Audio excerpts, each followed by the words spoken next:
Hi, welcome back to the Sweet and Savory Cuisine. In today's video, we'll be making a Canadian Thanksgiving dinner. All the ingredients, measurements, and substitutes will be down in the description below.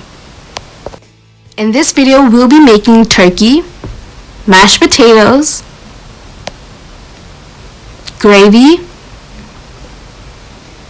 a butternut squash soup, dinner rolls,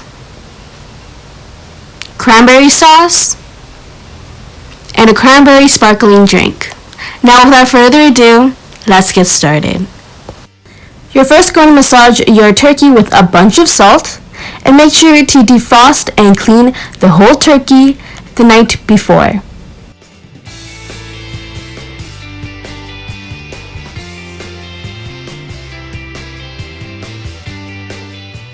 Once you have massaged the turkey, you're going to season inside with salt and pepper and leave the turkey to the side for about 30 minutes. Now you're going to take out your softened butter and mix in some dried parsley, pepper, chili flakes, and some salt, and give that a quick mix.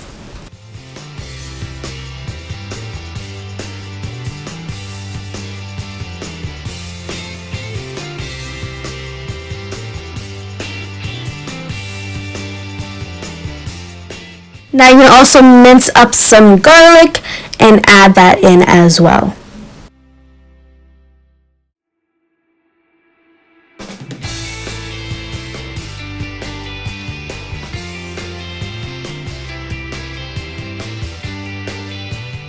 Now that we have minced our garlic, we're also going to zest a whole lemon.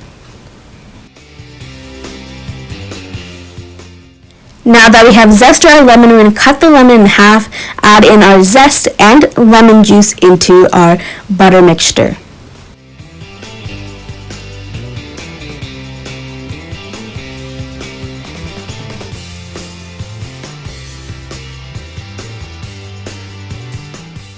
Once we have added the lemon, we're going to top it off with some rosemary and some olive oil. The olive oil helps the butter to stop burning in the oven, so make sure you do not skip the olive oil. Now give that a quick stir.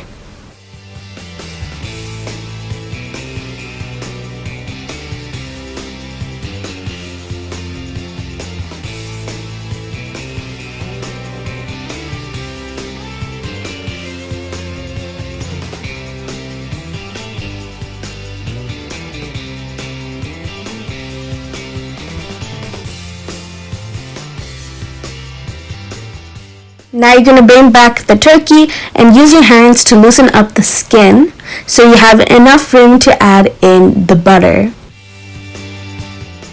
Now you're going to take some of your butter and spread it in between the skin and the meat and massage it all over.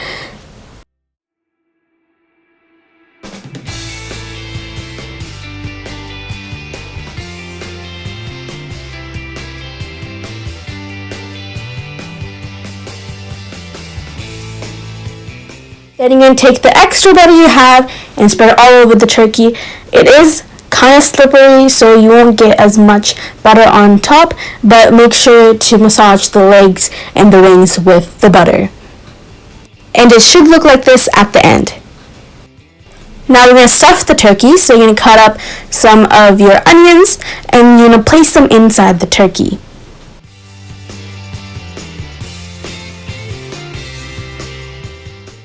Once your onions are inside, you're going to put in the zested lemon that we put in the butter, and then you're going to add in 2 fresh lemon pieces as well. Also some bay leaves on the sides.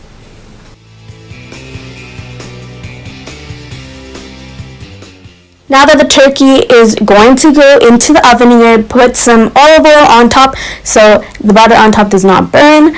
And you're going to put this in the oven at 425 degrees for 10 minutes with no lid on top.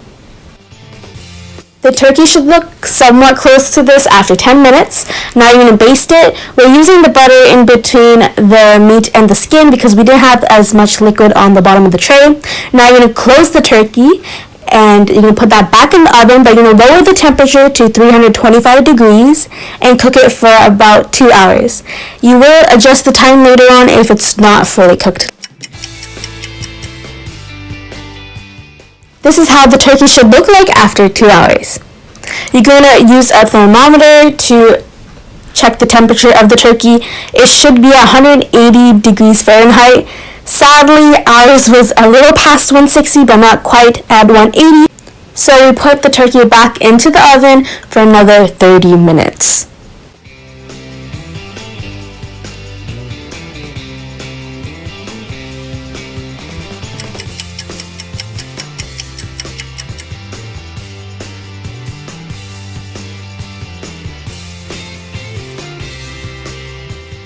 This is how the turkey turned out after 30 minutes. We checked the temperature once more and we were so happy that it was exactly at 180.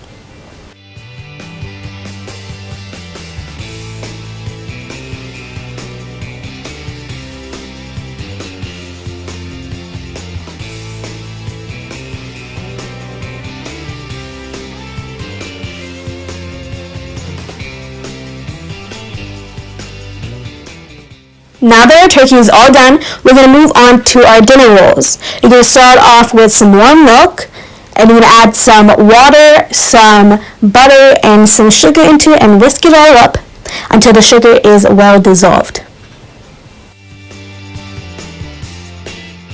Once the sugars are fully dissolved, you put that aside and take out a bowl.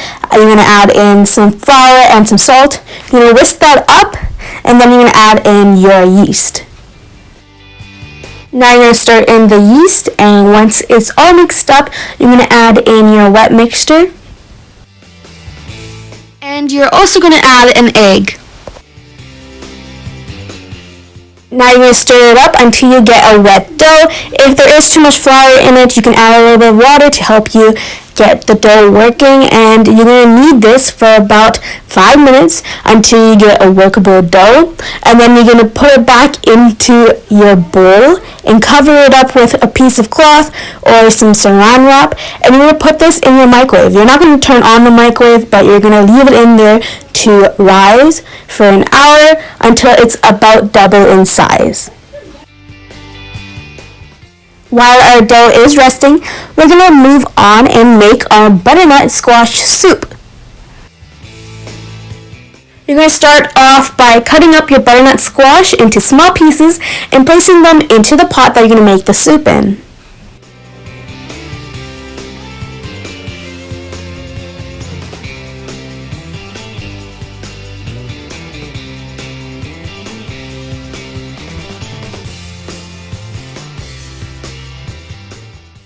Then you're going to dice up your white onions and put them in the pot as well with the butternut squash.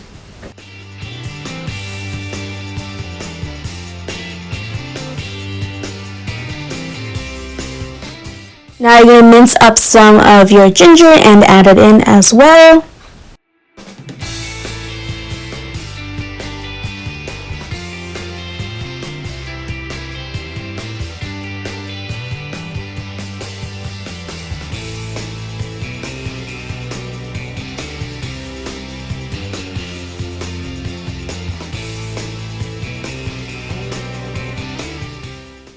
Now you're going to peel your garlic cloves and mince some up.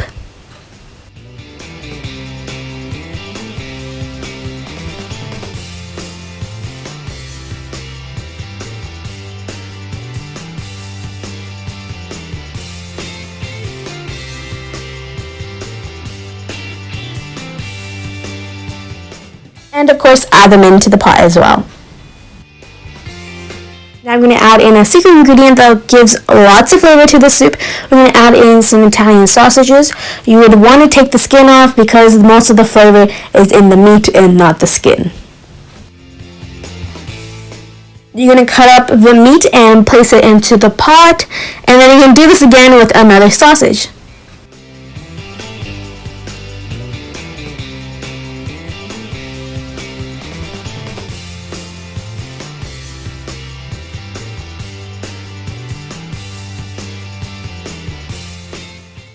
Once the meat is in the pot, you can transfer it to the stove. You can season with salt and pepper, and then you're going to add in some chicken broth and some water.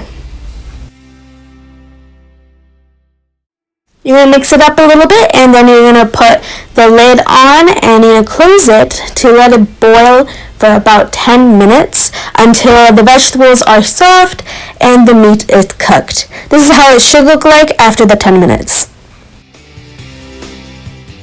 Now you're going to bring out your potato masher and you're going to mash this into the soup that you want. You don't want too much visible vegetables, you don't want big chunks of them, and you don't want big chunks of your meat. Once you've mashed everything up, you're going to add in some chili flakes and mix that up. Then you're going to add in some heavy cream.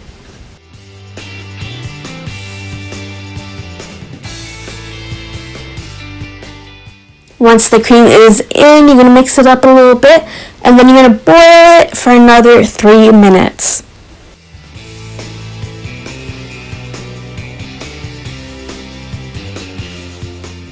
Once your soup is boiling, your soup is practically now done.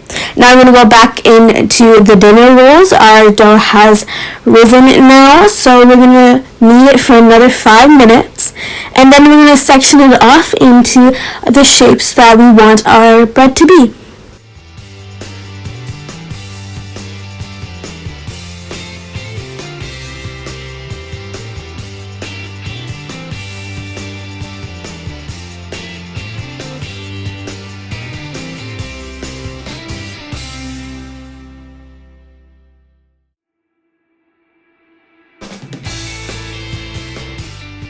Once you have rolled and shaped your pieces of bread, you can place it on a parchment paper on a baking sheet, and you can put it in the oven for about 20 minutes at 350 degrees.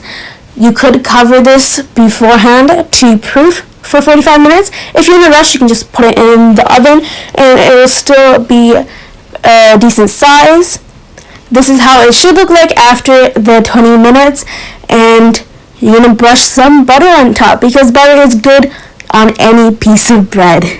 If you don't like butter on your pieces of bread, you could use an egg wash before you put the bread into the oven.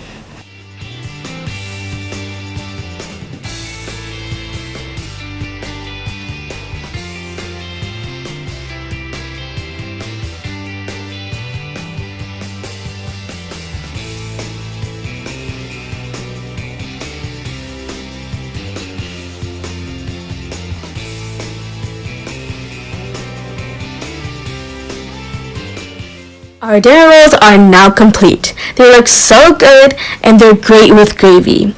Now that the rolls are done, we're going to move on to the mashed potatoes.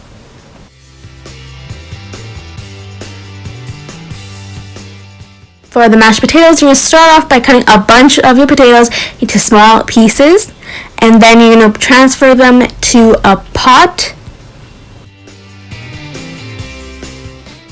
Once your potatoes are in the pot, you're going to add in some water and you'll let them boil for about 10 minutes.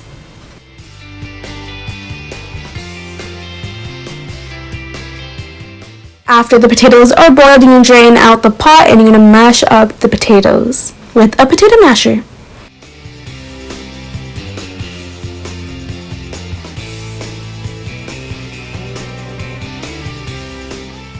Once the potatoes are smooth, you're going to add in your melted butter.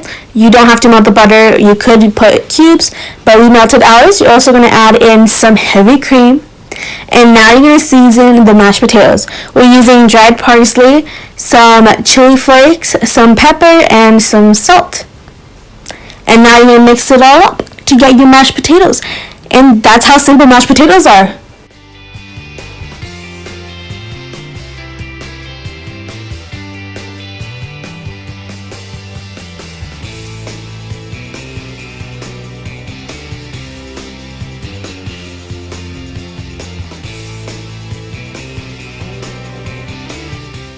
Now that the mashed potatoes are done, we're going to move on to our gravy.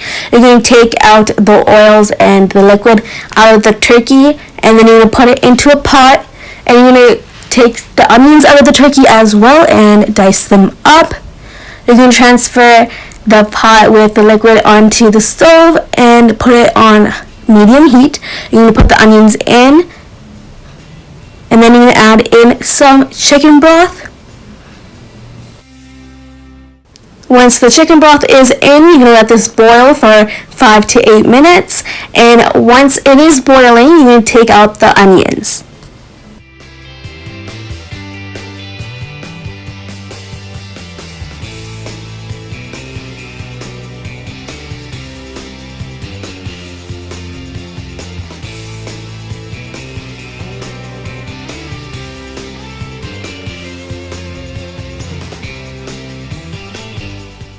Once all the onions are out, you're going to add in your thickener. For the thickener, we're using cornstarch and water. If you don't have cornstarch, that's fine. You can also use flour. Now you're going to let this boil for another 5 minutes until the gravy is nice and thick.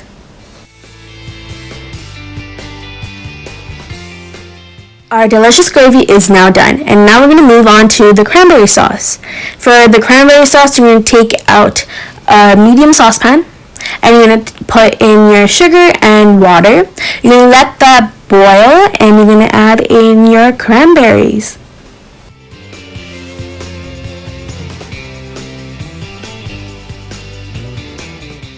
You're going to mix this until the cranberries are nice and soft, and it looks like a jam.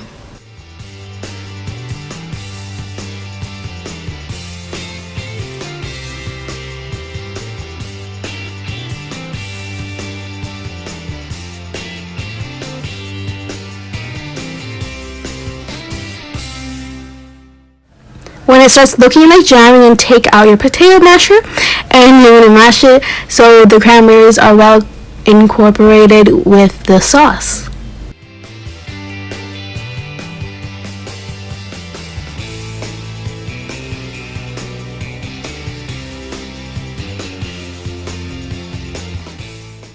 The cranberry sauce is now done, so let's move on to stuffing.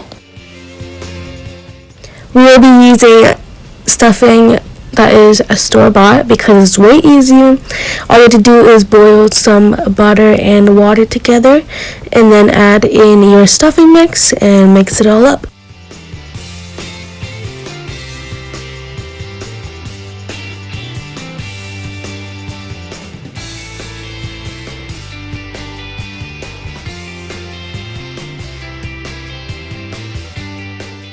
Now that the stuffing is all done, we're going to move on to the drink. In a tall glass, add in some ice cubes, some lemon pieces, and then your cranberry sauce that we made earlier.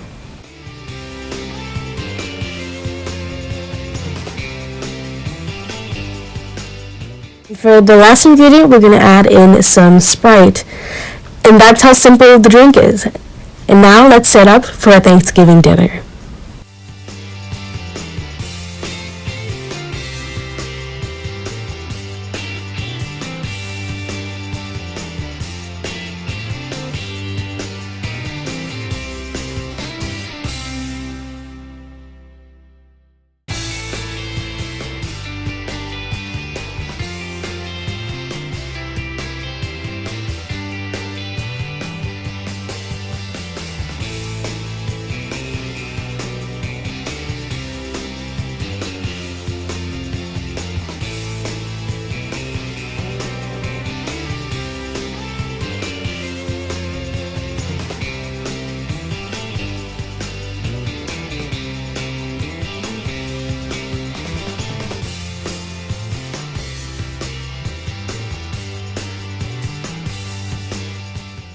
And now our Thanksgiving dinner is now complete. Happy Thanksgiving to you and your family. We hope you guys enjoyed this video. Give this video a big thumbs up and make sure to subscribe to this channel. Share this video with your friends and comment down below some future ideas for recipes. Thank you guys so much for watching and see you guys next time. Bye!